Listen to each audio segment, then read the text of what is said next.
ડભોઈ હીરા ભાગોળ બહાર આવેલ વરસાદી કાંસ નજીક ડ્રેનેજ લાઇન 2 દિવસ ઉપરાંતના સમયથી લીકેજ હોવાના કારણે વરસાદી કાંસ ડ્રેનેજના પાણીથી છલોછલ ભરાઈ જતા મચ્છરજન્ય રોગ અને બીમારીનો ભય આસપાસના લોકોમાં ફેલાયો છે। સમસ્યાનો યુદ્ધના ધોરણે નિકાલ કરવામાં આવે તેવી લોક માંગ ઉઠવા પામી છે।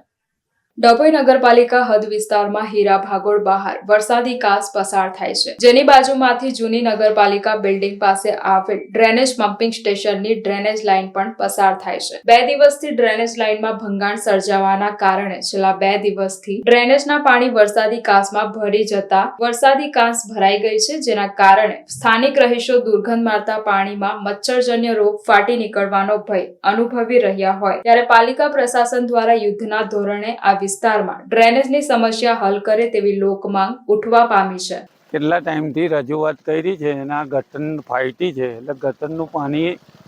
વરસાદી કેનલમાં જાય છે ને કેનલ આખી ફૂલ થઈ ગઈ છે ને મતલબમાં શું છે, મચ્છરો ને રોગ થાય એવું પોઝિશન છે, તો વહેલી તકે થાય એવી મારી માંગણી છે। નગરપાલિકામાં કમ્પ્લેન એટલે કુએ જઈને મળતા આવ્યો તો એ બી કીધેલું